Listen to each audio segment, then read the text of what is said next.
Hello, hello on this Monday. So good to see everyone's face.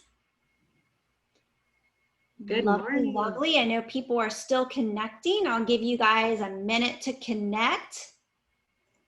We have a wonderful conversation today. I'm very excited about today's topic. Hoping that we have a lot of our care partners on today for this topic. It's a very important conversation.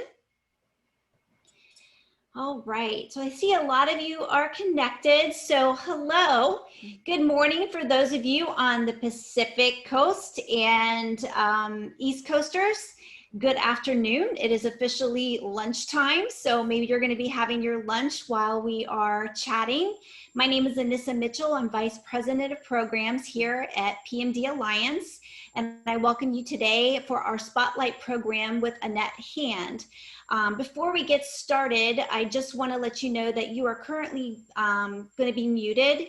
We have quite a few people that have registered for this program. So I think for today, for questions, we're just going to keep you muted, but you're welcome to chat your questions throughout the program today. If you're not familiar with where the chat is on Zoom, if you want to take your mouse and just hover at the bottom of your screen, if you're on a computer, you'll see a little box that says chat, and you pop that up, and off to the side you will see Becky, who is also on our team here, has already said hello to you. So that's where you chat your questions. At the very top right hand corner, you also can change your view. So you can put it on speaker view, you can put it on gallery view, whichever you prefer. But where you see the little button that says view, that allows you to control that.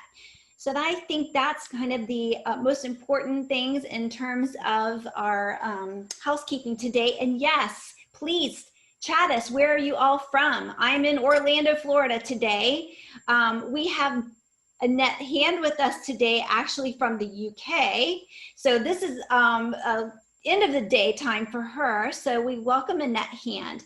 I'm excited because Annette is a nurse specialist for Parkinson's in the UK and works with Northumbria's team, has been there for 22 years as a research associate, where she worked until she obtained her nurse specialist post. And she's been there for 16 years. She works as a nurse consultant, coordinates their Parkinson's services, supports patients, their families, and manages a team of nurse specialists.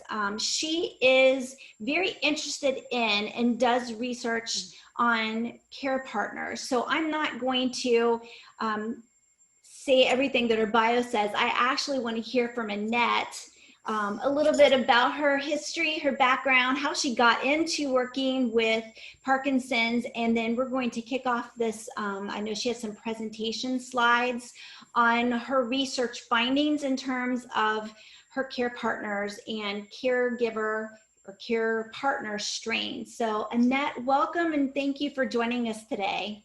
Thank you so much for having me.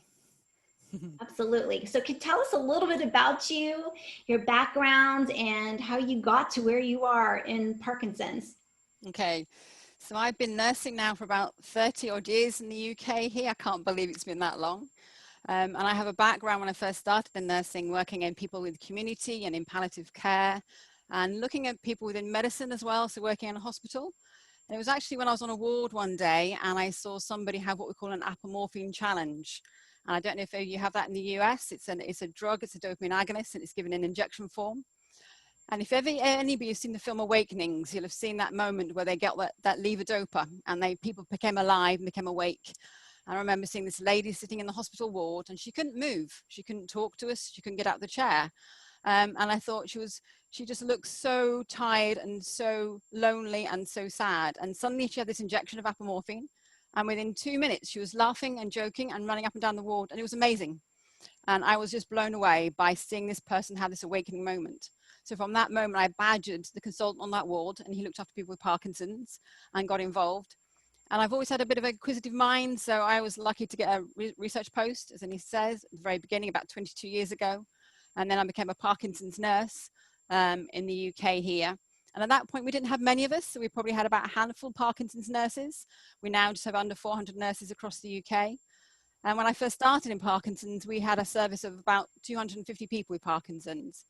And since I've been there, we now have just under 2,000 people with Parkinson's that we look after. I cover a massive geographical area in the UK for us, so the whole of the northeast of England. And so I kind of am involved in about 4 or 5 different clinics per week. And as a nurse consultant, I get to diagnose. So that's what I get to do from the beginning. But also we manage people all the way through their journey with Parkinson's. So we don't just charge anybody. I'm a prescriber, so I can manage people from, all the medication, support, network, and with the nurses. So for me, it's just been a really lovely journey. Every single day is different, and I'm always learning something new. So that's the thing with Parkinson's. You don't ever stop learning with it. You always learn something new. And again, with research, I think there's so many things we still need to understand and know better about. And I know I'm not going to be part of the team that finds that wonderful cure for Parkinson's, but I can certainly be part of a team that can make quality of life better, not only for people with Parkinson's, but all those other people that could be affected by the condition itself. Awesome. You're covering a lot of ground there. That's impressive. So I know you did some work in your doctoral thesis on caregiver strain or care strain and its influence on long-term care placement. Can you, I know you have a presentation. Do you want to just dive right into that? Yeah, because that would probably give you a bit of the background about why I chose the project and what it was all about. So let's see if I can get this to share. Okay, has that got you the right view? You do. Awesome. Fantastic. Okay, so this is in a bit of a collaboration, this project with Northumbria University, where I'm an associate professor, and I have been for a couple of years now. The Parkinson's UK Excellence Network, and that's a major charity within the UK that looks at improving the life of people with Parkinson's, and the trust that I work at in the UK is Northumbria Healthcare Trust. So in the UK, the mission really is trying to improve the life for everyone affected by Parkinson's disease. And certainly working into clinics and looking after people for so many years, I know that it's not just the person with that diagnosis that it impacts upon. And I've seen so many husbands and wives and sons and daughters really being very affected by Parkinson's. Now, a few years ago, I really felt I need to do better. I felt I didn't have enough information about to help care partners, help them in their role or improve their pathway as well. And that's what I really wanted to look at a few years ago. And that's how I kind of got into my study. So the first thing I wanted to do was understand what a care partner is. And so a care partner or an informal carer could be anybody really, but it's often a family member, and that's often a husband or a wife. But it could be a friend or it could be a neighbor. And it's someone who's giving regular care and ongoing assistance to another person without payment that's been given. Now, the thing in Parkinson's, there's some real challenges to this. Unlike other conditions, for example, like having a stroke when somebody become very disabled very suddenly, Parkinson's builds up over years. So it doesn't happen suddenly somebody becomes disabled and needs help with buttons or with finances, but it can happen over a long time. So those partners and those family members and friends don't understand or not often see the fact that their role is changing over time. And they don't really sometimes recognize themselves as a carer until somebody points it out to them. We know that in Parkinson's, it's really complicated with lots of different features that can be coming, that can go along with it. So we know that people with Parkinson's can have up to 40 different symptoms of both motor, and that's problems with movement and mobility, to the non-motor stuff. And that could be problems with sleep or with depression or anxiety, but it also changes. So no 2 days are the same. Even the days can be different in terms of what happens, how they are in the morning to what they're like at the end of the day. But certainly within the UK, we know there's definitely a lack of funding and formal care support, and people really struggle with that. So lots of challenges, I think, in Parkinson's and care partners. When I went to look at the evidence to see what can help me, how can I find out how can I improve, care partner support? So for me, I went to look at evidence because that's always kind of thing for me, evidence-based practice. And really what I found was that people with Parkinson's, as I knew anyway in practice, will need more and more support as the condition progresses, need more help from other people. And that could be a care partner, or it could be more formal care. What we also know though with Parkinson's is actually there's an increased risk of people going into a care home placement or somewhere that's not home because of their symptoms that they're displaying. Within the UK, we know that care partners save the NHS, the National Health Service, and the government here up to £70,000. That's over $89,000 per person with Parkinson's per year. So that's an awful lot of money those care partners are saving.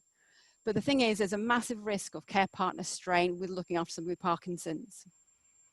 We conducted a local audit, so we looked at everybody who'd gone into a care home over a period of time, and we found that over 52% of those people went into that care home because the person couldn't cope, but moreover, that their partner couldn't cope with what was going on at home.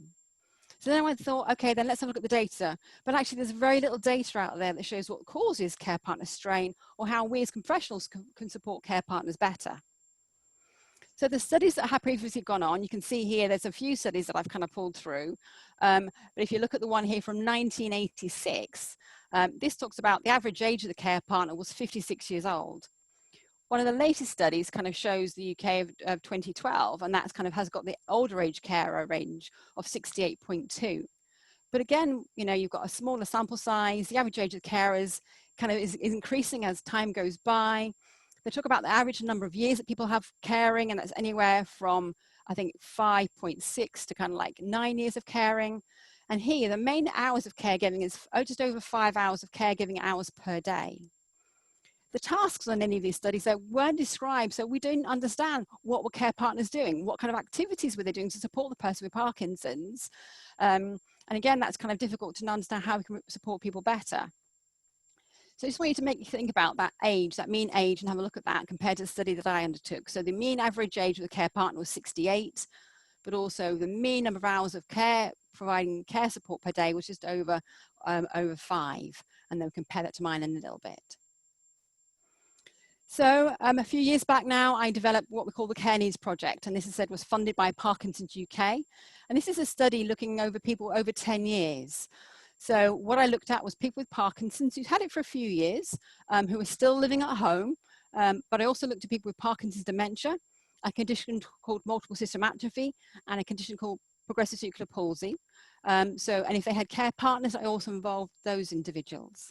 And the data I collected really was looking at the person with Parkinson's was everything about them.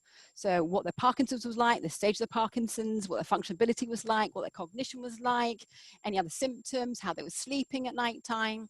And for care partners, I also want to look at who they were, how old they were, you know, what kind of activities they were doing, and all the different things that might impact on their ability to cope as a care partner. I also interviewed care partners of people who had actually gone into care home placement over a 2-year period, and just asked them about their caring role, how they found it, what kind of challenge they had within that, and why the person with Parkinson's went into care. So this study started back in October 2014. It'll finish in December 2024. We've collected several lots of data so far, but the study is still ongoing. And certainly now with COVID, this is making us have another look at some of this data. And I think it's really important, because certainly in the UK, I know that with people being in isolation and lockdown, that some of these things have changed more rapidly than they would expect it to. So we'll come back to this at the end, but this is a really interesting, hopefully follow-on study that we'll be doing over the next few months. So in terms of who we had available within our service and our team, as of the 1st of January, we had 286 people identified who would fit into the category that I was looking for. We had a number of people who couldn't take part or declined to take part or moved out of the area. So I had 162 people with Parkinson's who were able to take part. Out of those 162 people, there were 30 who didn't have an informal carer. I had only 9 care partners saying they didn't want to take part, and I had some missing data from 8.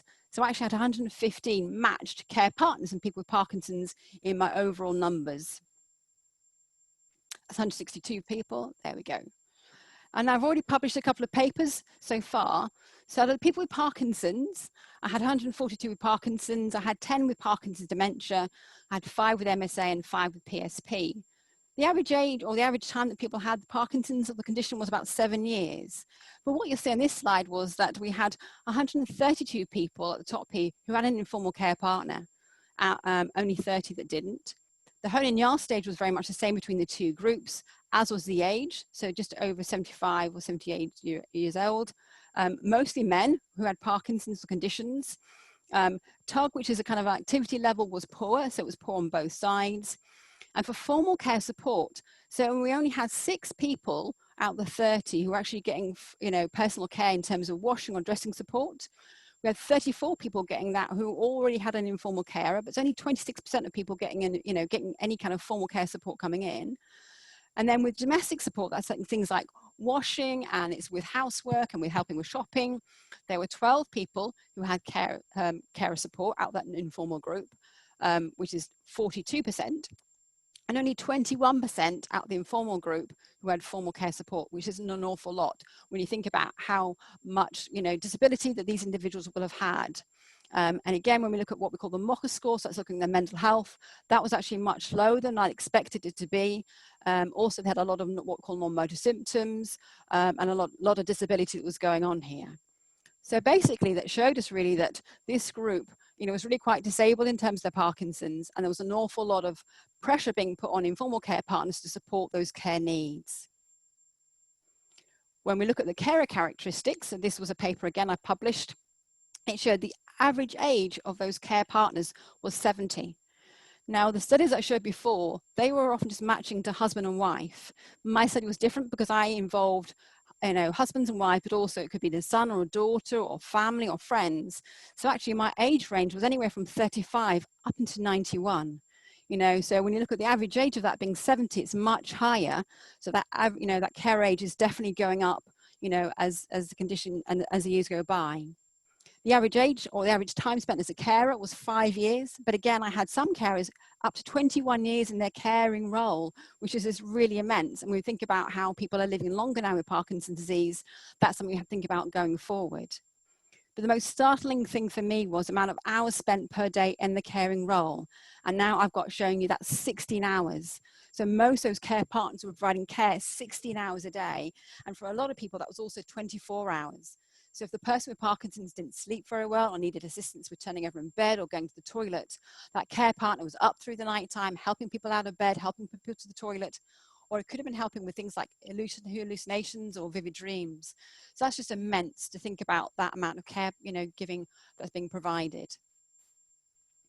So I looked at activities about what care partners do, and these are just some of the things that they talked about. Everything from, going out doing the shopping to doing the sorting appointments out to getting medication. That could have been ordering it, or it could have been collecting the medication, or actually administering the medication and prompting that.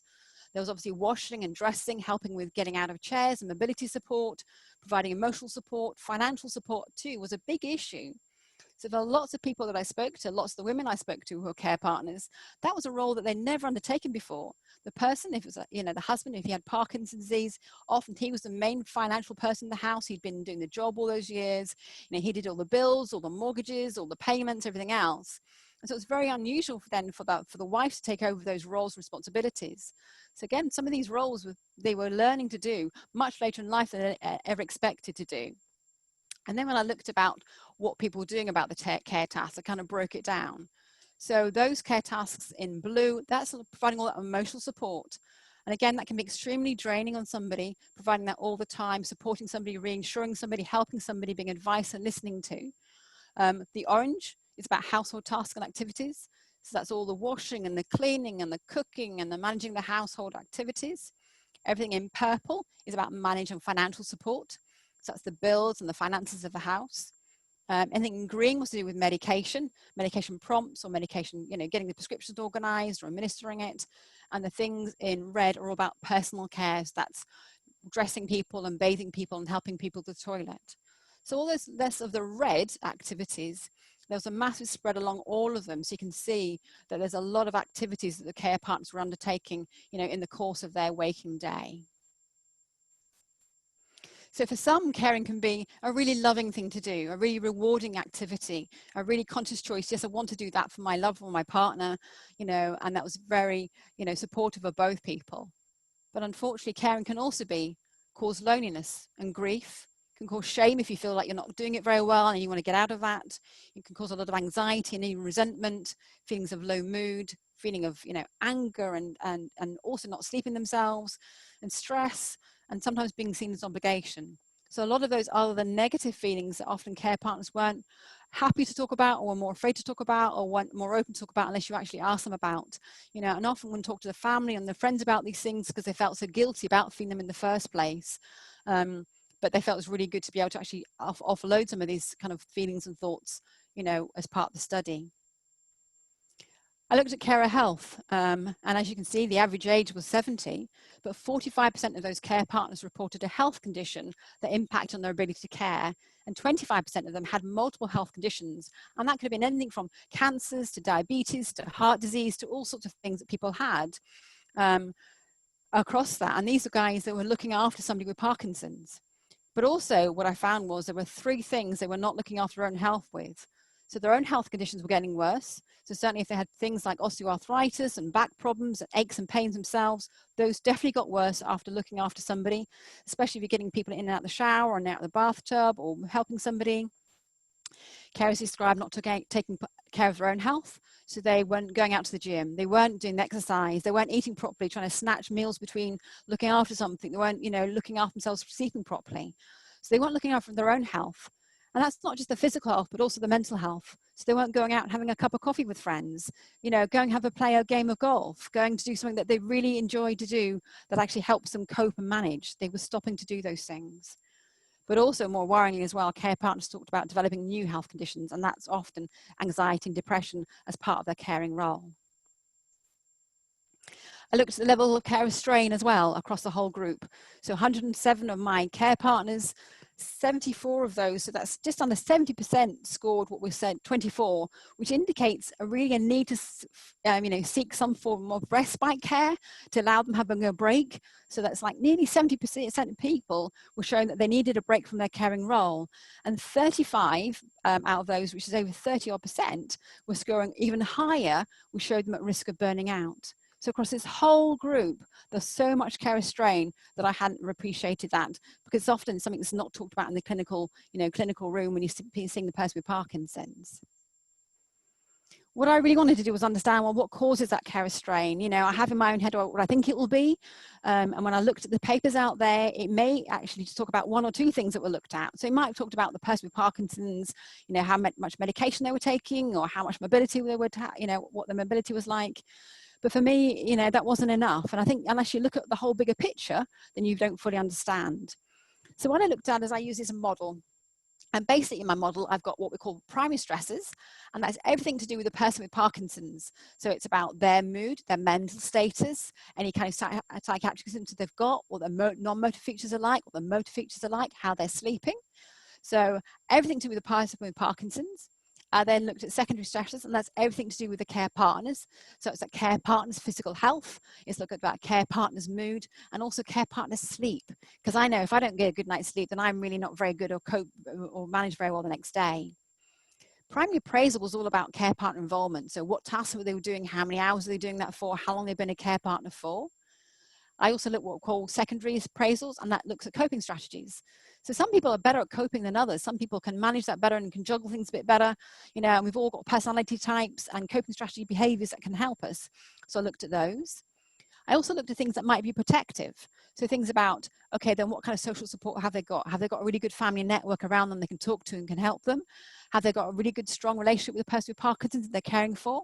Have they got a really good personality side that's rather thinking about optimistic and pessimistic individuals, about a sense of, self-worth, but also about how much formal care they get that might help them within their role. And again, looking at quality of life. And the thing with statistics and measuring all these things, I ended up with 114 different variables to look at. So it's the biggest kind of group of things. And again, you can do some really clever work by looking at each individual category and work out which is the most important of those. And then we can do some modeling work with putting them all together and working out things, which is the most, which the most important aspects that can really cause that carer burn at the end of the day. And these are things I found. So for the person with Parkinson's, it was about having disinhibition. So this is about behaviors that can be, act impulsively, and that's, they can say or do things really that can often be very hurtful to somebody or the care partner. They don't really realize they're doing that. It can be about their motor behavior. So these are things they can do repetitively, and they can like pacing around the house or doing activities over and over again. Agitation isn't just about being agitated, but it can also be a bit about stubbornness, and resisting help from others. So asking the care partner to do it all the time rather than getting somebody else to come in and help with them. Also delusion, so these run true thoughts or feelings or behaviors that they might have. And again, the amount of times I've had people with Parkinson's saying their care partner's having an affair with the neighbor or somebody else, you know, I hear that an awful lot. Eating tasks, so if they needed help with assistance with eating, that was one thing that really came through very strongly. And again, needing assistance with personal hygiene and also change in mobility.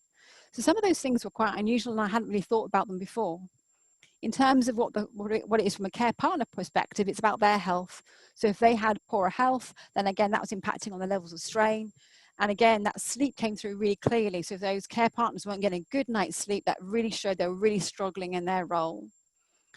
The tasks that caused the most strain were bathing, cooking and meal times.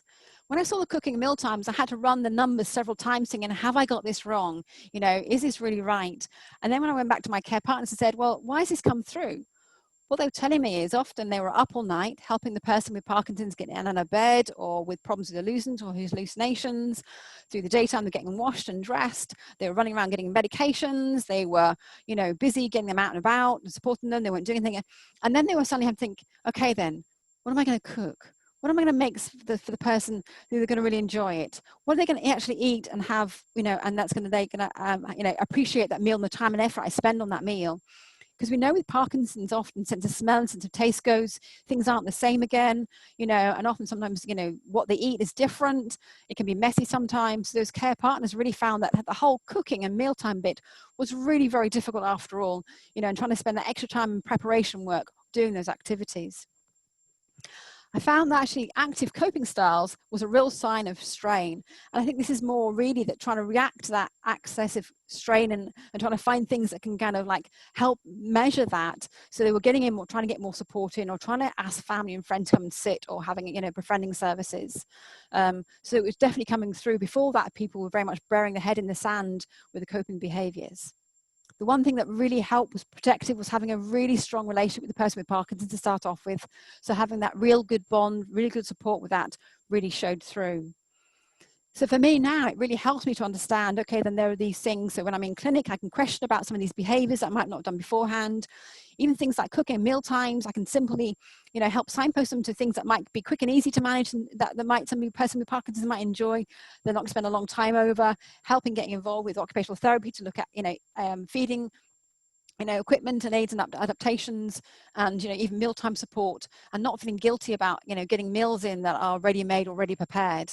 So simple things like that can really help.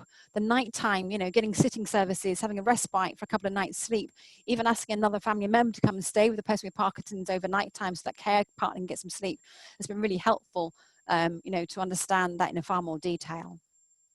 So the study that I've done so far really is the most comprehensive study of formal and informal care input into Parkinson's in the UK, and shows a really high burden of both what we call motor and non-motor symptoms at this advanced stage of the condition. Lots of people with Parkinson's that I saw actually had what we call scores in mental health that showed actually they've got probably mild cognitive impairment, if not a Parkinson's dementia, but only 10 of those actually had a diagnosis of Parkinson's dementia. And formal care input was really limited. Very few people really had that. And I said a lot of the care needs were met by these informal care partners. One thing that we also looked at was actually going into care home placement. And I also looked at hospital admissions, because I noticed within my hospital, and there are lots of people bouncing back and forward into hospital who were kind of advanced stage of Parkinson's disease, and then they would go from hospital to a care home placement.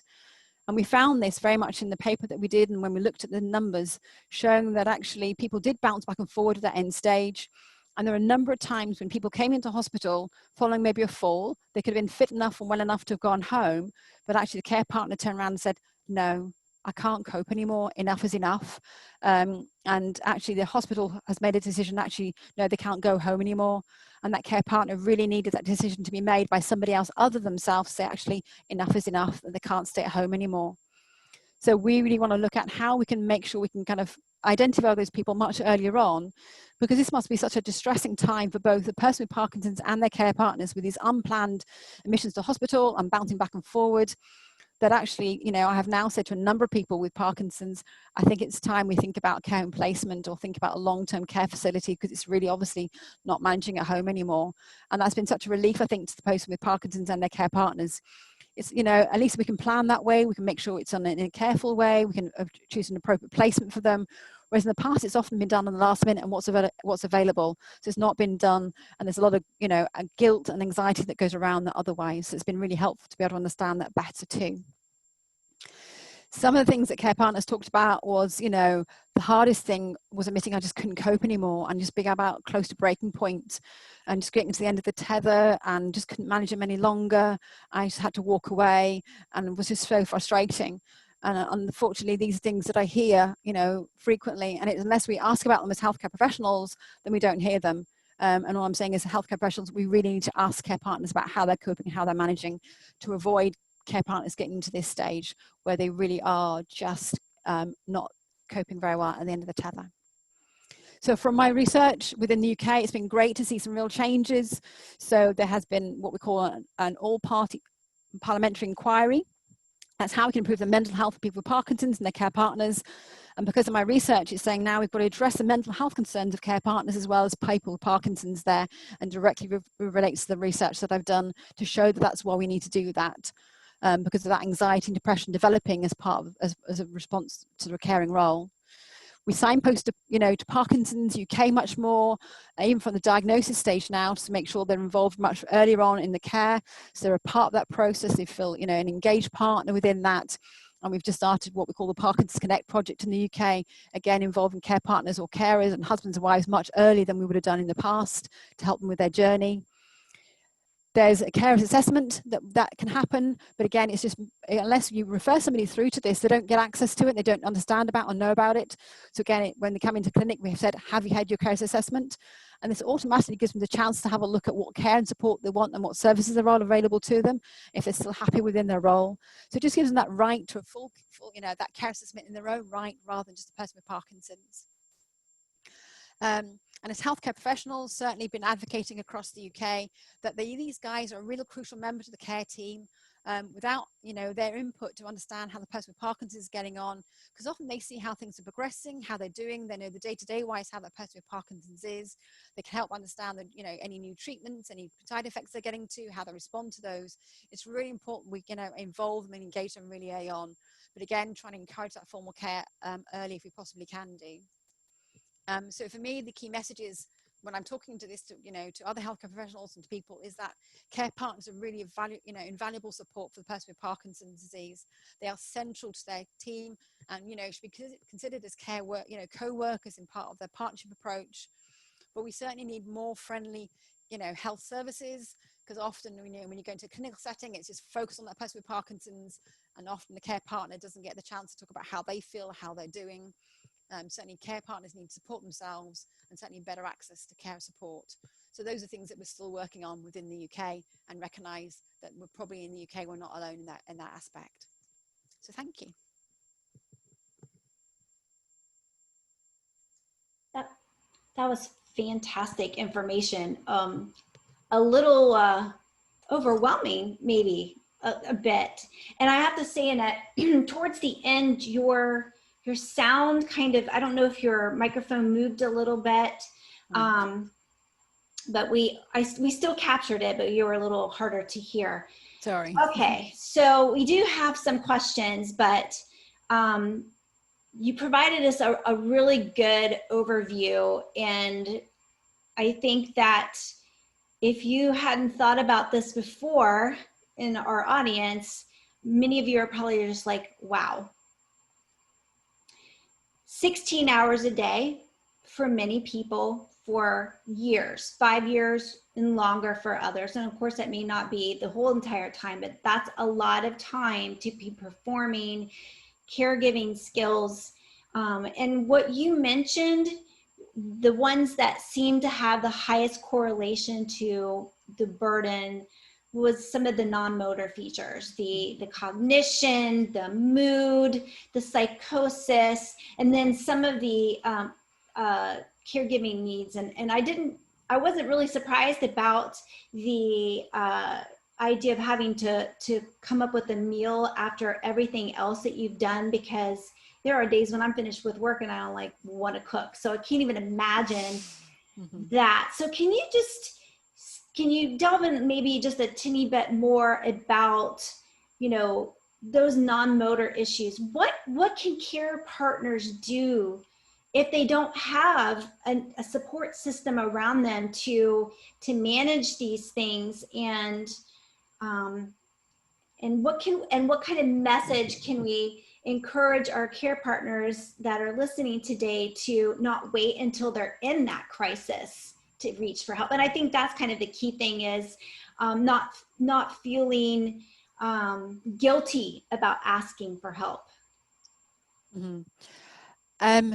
I think in terms of the symptoms, for me, the one thing is about being honest. Often care partners were hiding some of the symptoms or not talking about them. And I know that the person with Parkinson's would often say, don't tell the clinician this, don't tell them I'm doing this, or don't tell them that's happening. But I think it's really important, because some of those things, you know, unless we ask about them as healthcare professionals, people don't tell us about it. And often you've got a clinic visit that can be very short. And when you go through everything, how can you get through everything? So I think it's about trying to prepare yourself for a visit with your healthcare professional, looking at those symptoms that either are troublesome or difficult to manage, either for both yourself or the person with Parkinson's, and having an open discussion, you know, with your healthcare provider about those things. There are some things that kind of lead us on then to actually helping change treatment or management. And it's about things like impulse control disorder. So this is something that I see an awful lot of in my practice, you know, and I've seen everything from, you know, hypersexuality to gambling to all these things that people don't talk about, but actually there are things we can do about them. So again, if people are having problems with their sleep, there's lots of different strategies we can help with sleep, whether it be because they're getting up and down from the toilet through the night time, or they've got problems with funny dreams over night time, or whatever it is. But unless we talk about them, we can't work out a plan of action for them, you know. And I've always got a plan A, a plan B, and a plan Z of how we manage that. And again, I think what we need to make sure is for care partners is there is a way to access that healthcare professional, you know, without the person with Parkinson's being there.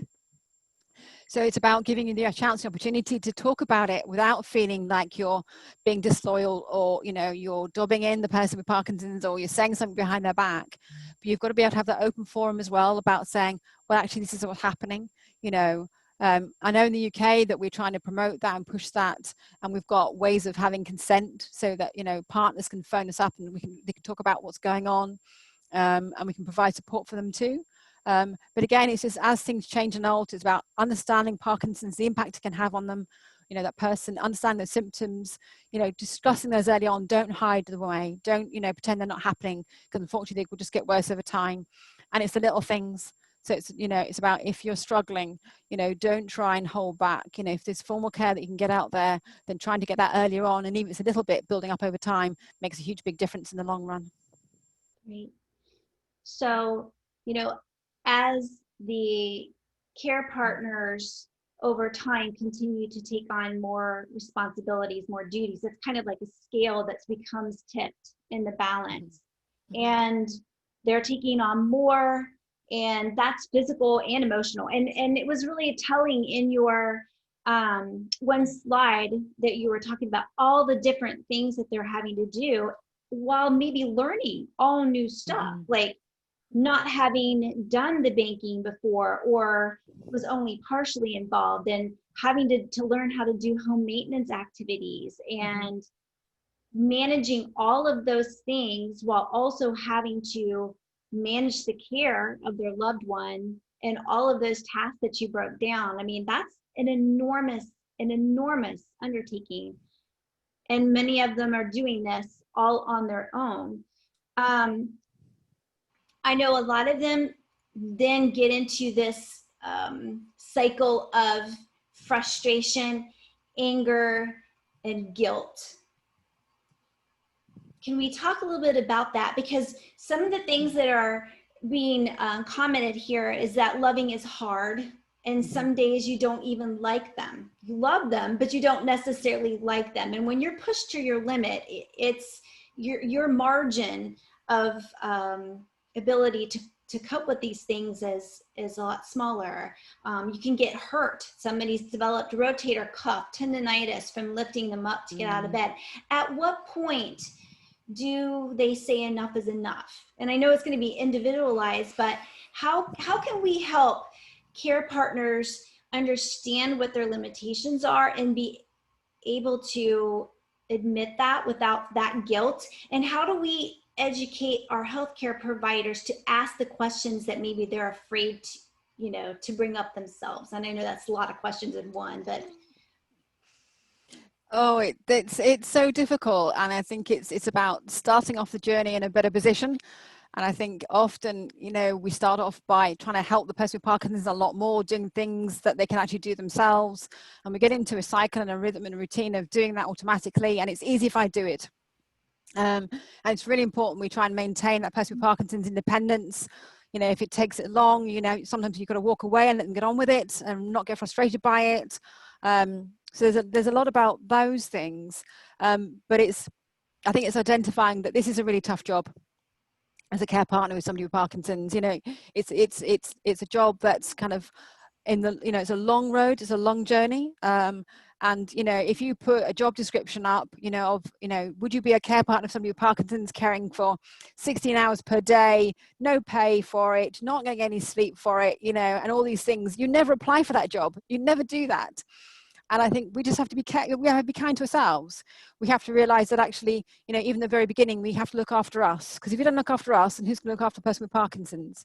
We need to eat properly. We need to get some sleep. We need to exercise.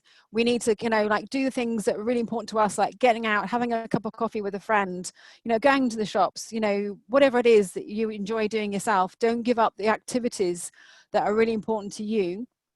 Because if you do that, then you're just losing part of yourself, and that kind of can lead to resentment. And I think it's just about having those honest discussions. And for me, I know there are lots of people with Parkinson's. I don't want any help. I want my care partner to do it all. That's what they're there for.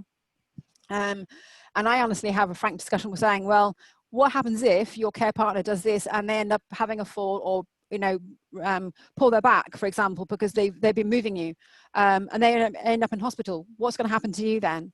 If you don't do this, this is what's going to happen. So for using my research, I've been able to have some really honest and hard-hitting discussions about, we need to get some formal care support. Because if you do not look after your care partner, your husband, your wife, or whatever else, you will not end up being able to stay at home any longer.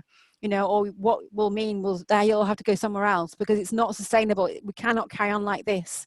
And it's not, it's not often the care partner will be in tears, and it's, you can see how they are coping and how they're managing, and it's just can be very upsetting.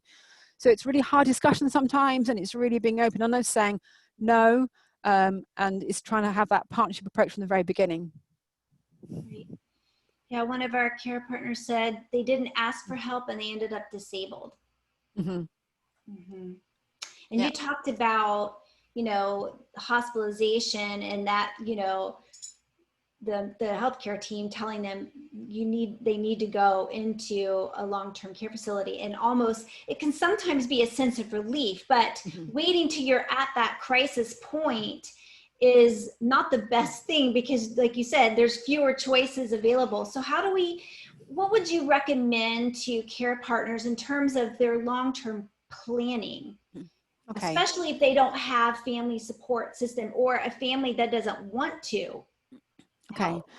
So certainly for us, I'm looking at trying to involve people more about advanced care planning.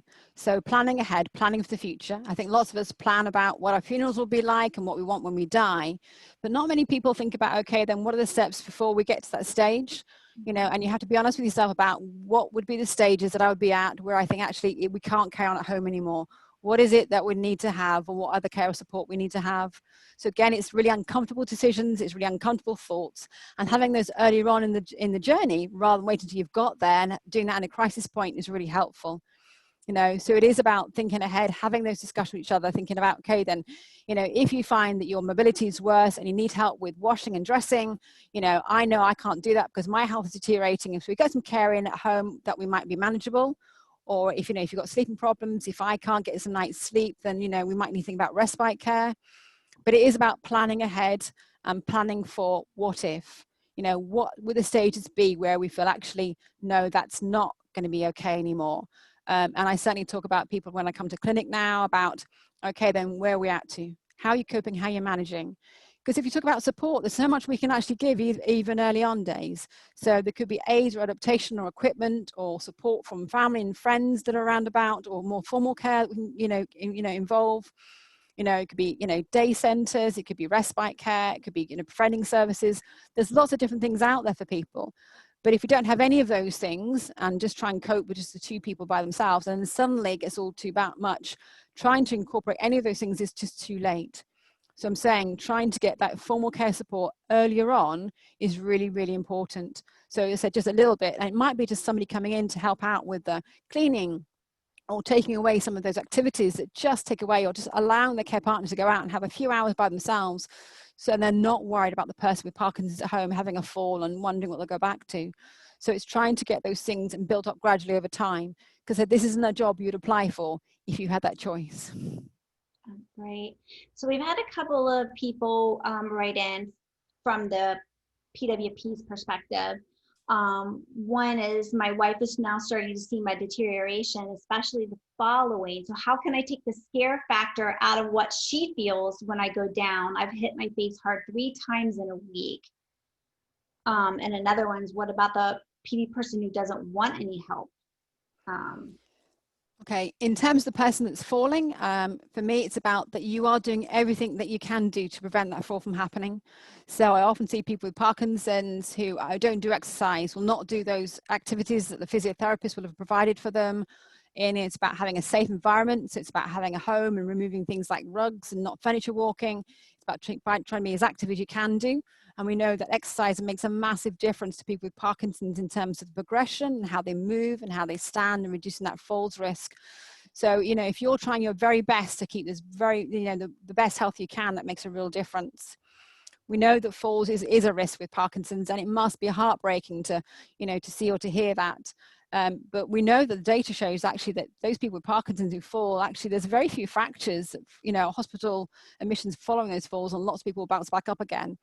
But again, it's about having things in place. If you fall and if you hurt yourself, who are you going to phone? What are you going to do about it? If you get stuck between the toilet and the wall, how are you going to get yourself out from that? So it's about having things in place that can help understand if you did fall, what you're going to do about it. And again, in the UK, we have something called Care Call. So that means the care partner can go out and leave the house. And the person with Parkinson's has got a device that they wear, or even a mobile phone. So if they end up on the fall, they can press that button and get some help. Because there's nothing worse than a care partner going out the house for something, do some shopping, finding they come back to person with Parkinson's on the floor, they've been there for some time, and that must be really distressing. So it's about, if things do happen, if falls do happen, having make sure there are plans in place to support that, either to try and prevent it from happening in the future, or having, if it does happen, what you can do about it. And what was the other question? Yeah, we do have those devices here in the US too. I know somebody wants to know about having this kind of nursing care in the US. And I think that's just depends on where people live geographically, what they have available to them. So there's several comments about care partners feeling very overwhelmed and frightened with all of this information, understandably so. So how do we temper this? What you need to know and to plan, and what to expect with managing that fear. Everybody's different. Having looked after thousands of people now with Parkinson's, no two people's journeys are the same. For some people, we never reach that point, and we never get to the stage where it is an issue or a problem. And again, that's fine. But I think it's just about having that awareness that care partners, they are putting on, they can end up taking an awful lot of responsibility and taking an awful lot of roles. They're getting older themselves with their own health. So I think it's about having some awareness of that, between a couples or with partnerships, or with, people with Parkinson's, and who their informal care partner will be, and having those discussions earlier on, and making sure that we have got their support. So it's not allowing, the person with Parkinson's to say, no, I'm not having anybody to help out. It's about sharing that out as much as possible. But it's about, that, we know this in Parkinson's, it's out there. It's not going to happen to everybody, but it's about having those open, honest discussions with your professionals and with your services and with your care, practitioners, so that we can be there for you and help you as symptoms come along, and don't need things to, deteriorate too much, because the sooner we can get in there and help, the better we can, the better outcomes there are for everybody involved. So I think it's just about having an awareness for me, and it's just about having those conversations. It's about including care partners earlier on in the discussions. We know when you're seeing your healthcare professional, talking about how you're feeling too. Don't bottle things up. If there are symptoms that are particularly bothersome to you, talk about it. You know, don't hide it, don't kind of shove it away somewhere and don't not talk about it. But it's about having honest conversations. If there are things, we can deal with them quickly. Absolutely. So, and you talked in your slides about the mental health and the coping styles of care partners. It's so important, and there's several comments about care partners having a safe space to have these honest conversations. People that they can get real with without their loved one, because there's that guilt factor of, oh, I'm talking about them, but there is a real need for people to have a place to emotionally unload so that they have a clear mind when they go back to what they're doing. Yeah, that's really important. I think we all have that anyway. I know I have moans about my husband and my children, you know, and I know that I need my friends to talk to, and I have people that I know I can talk about certain things and not about others. But it's really important that you do find somebody, you know, and if you don't have a friend or another relative, because I know that some people don't want to tell their sons or their daughters that the person with Parkinson's is having these behaviors or doing these things. Find somebody, you know, and there'll be helplines and there'll be support lines out there for you to talk to somebody. Again, anonymously if you need to.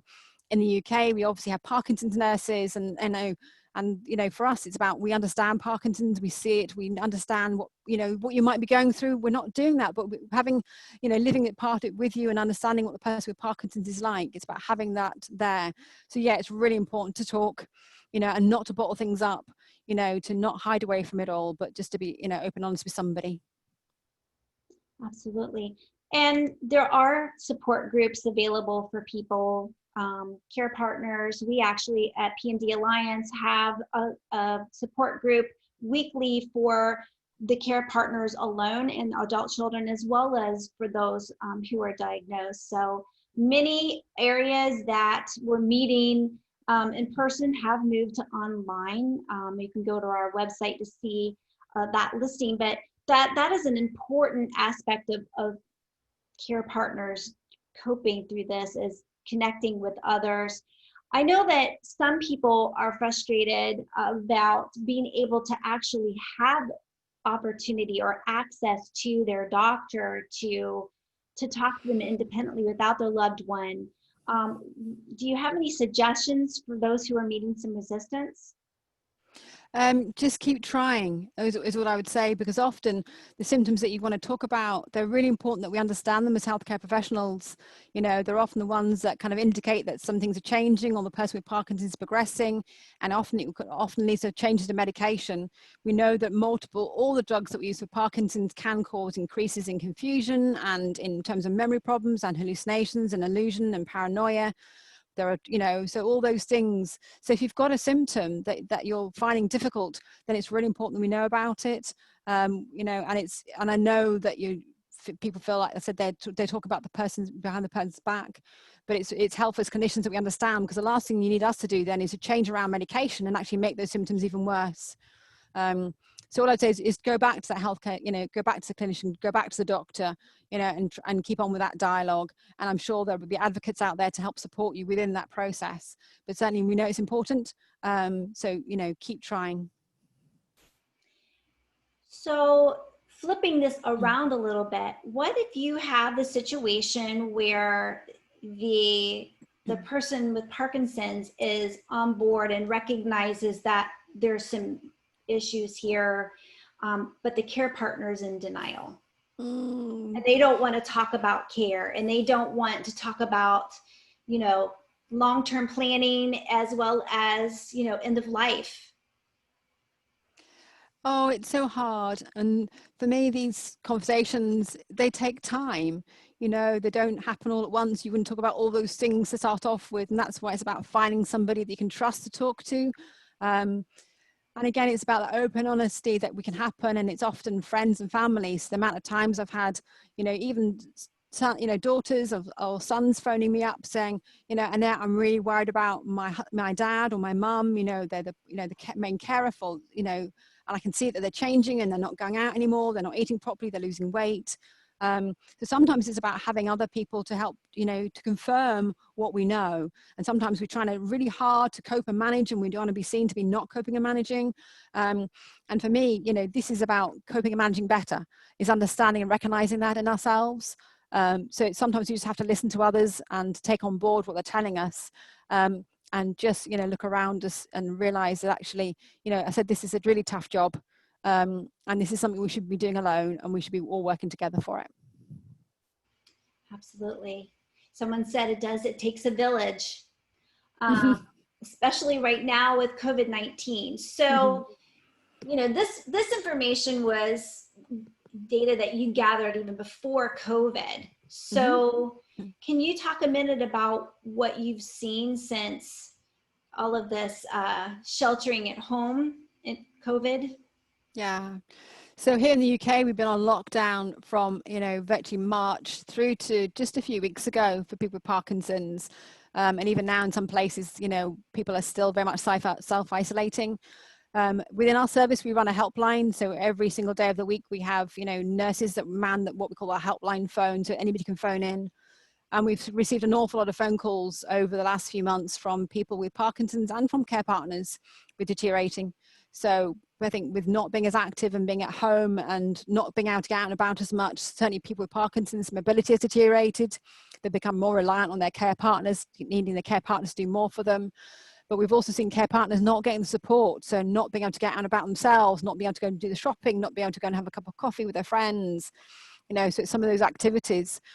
So we've certainly been signposting people more to things like mindfulness, which I think is a really quite a nice activity, just to be able to kind of take yourself out of the space for a little bit, go somewhere a bit quiet, settle yourself down, in your own. And I think that's been really helpful for lots of people.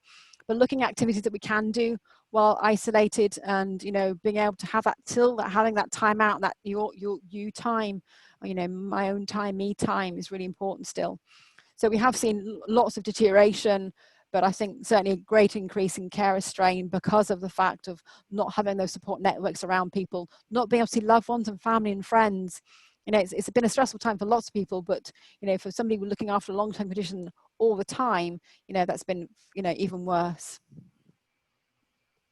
Absolutely. Not being able to even see family members, grandchildren, have them come in and help, hug somebody. I mean, that has a significant impact on people's mental well-being.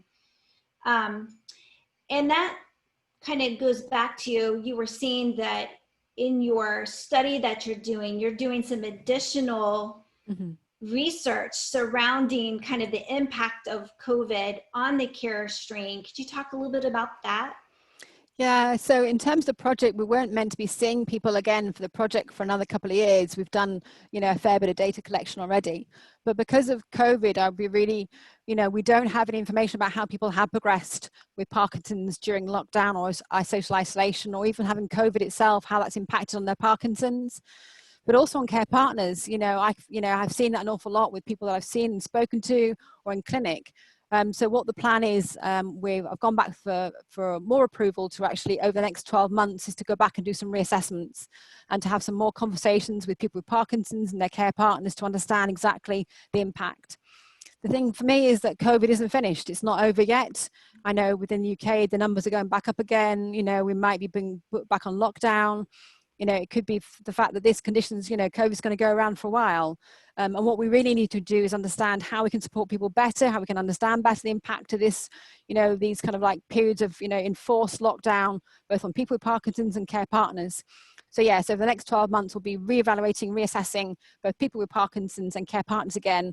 And then that should be able to look at the data we've already collected and be able to measure and have a look at that. But that's really going to help inform us about how we manage them better in terms of healthcare services, how we can support people better going forward, what other things we need to develop or produce, and how we can make sure that actually we can reduce the impact as much as possible, in these difficult conditions.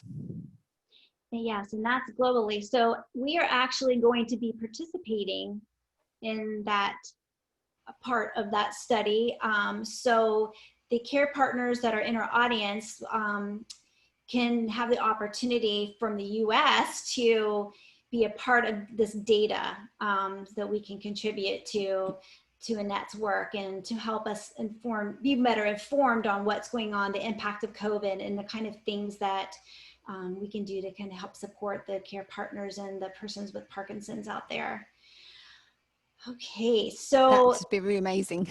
yeah, we're very excited about that. So there's just an obvious need for more information for healthcare providers. Someone had mentioned earlier getting this information to primary care providers, because some people may live in areas where they don't have access to a movement disorder specialist, and they may be seeing a primary care provider and they don't understand, even if they're seeing them for just general healthcare needs, just the level of strain and stress that's happening in our care partners. So I really appreciate you giving your time at the end of your long day today, giving us all of your wealth of knowledge and an opportunity to participate in this US study. So yes, so PMD Alliance will be a part of that. We will be sending out a survey here in the near future. So if you're a care partner and you want to be a part of this, we really welcome your insight in this. Is some very important information.